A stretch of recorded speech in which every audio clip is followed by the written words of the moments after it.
चल रहे हैं। भारत के शासन अध्यक्ष का संबोधन किसके लिए किया जाता है? प्रधानमंत्री के लिए किया जाता है, क्योंकि भारत में राष्ट्रपति को तो नाम मात्र का माना गया है। तो शासन की बागडोर सही रूप में तो प्रधानमंत्री जी ही करते हैं, तो इसलिए शासन का अध्यक्ष का संबोधन प्रधानमंत्री के लिए किया जाता है। संविधान के किस भाग को भारत का मैग्ना कार्टा कहा जाता है? भाग थर्ड को।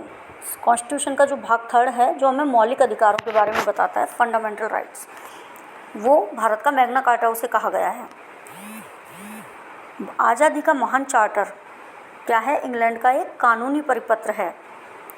संसद का अधिवेशन प्रारंभ होने के कितने दिन पश्चात अध्यादेश अप्रभावी हो जाता है, यदि इस बीच संसद एक प्रस्ताव द्वारा उस पर अपनी स्वीकृति ना दे दे?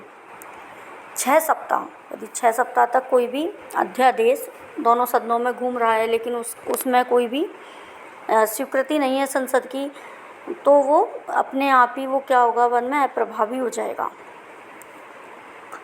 भारतीय संविधान का कौन सा अनुच्छेद राज्य सरकारों को ग्राम पंचायतों को संगठित करने का निर्देश देता है? तो आर्टिकल 40 है ग्राम पंचायतों से संबंधित। ये राज्य सरकारों को निर्देश देता है कि ग्राम पंचायतों को संगठित किया जाए। भारतीयों को सत्ता के हस्तांतरण का उल्लेख सर्वप्रथम कब किया गया? क्रिप्स प्रस्ताव 1942 में। देखिए, हमारा देश तो कब आज़ाद हुआ था? 1947 में, लेकिन सबसे पहले इसका उल्लेख कहाँ हुआ है? क्रिप्स प्रस्ताव 1942 में बताया गया है, ये प्रस्ताव रखा गया है कि भारतीयों को भारत की सत्ता को हस्तांतरण किया जाए।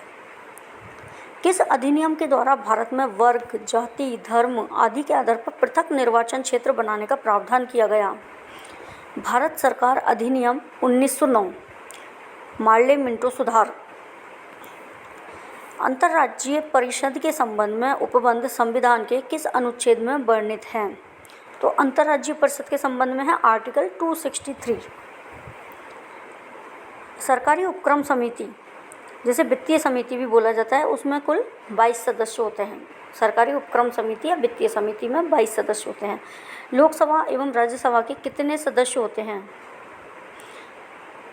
टोटल सदस्य 22 हो गए, इसमें लोकसभा के सदस्य 15 हो गए और राज्यसभा के सदस्य 5 हो गए। तो जो सरकारी उपक्रम समिति है उसमें कुल सदस्य संख्या है 22, और इसमें लोकसभा के 15 हैं और राज्यसभा के 7 सदस्य हैं। भारत का प्रथम विधि अधिकारी कौन होता है? महान्यायवादी। महान्यायवादी का कार्यकाल कितना होता है? 3 वर्ष का होता है, और ये दोनों सदनों में इन्हें बोलने का अधिकार है। ये दोनों ही सदनों के बैठकों में बोल सकते हैं, लेकिन वोट देने का अधिकार महान्यायवादी को नहीं दिया गया है। लोकसभा में विपक्षी दल के नेता के रूप में मान्यता प्राप्त करने के लिए दल द्वारा न्यूनतम कितने प्रतिशत सीटें प्राप्त करना आवश्यक है? तो 10% सीटें आवश्यक है विपक्षी दल के नेता के रूप में मान्यता प्राप्त करने के लिए।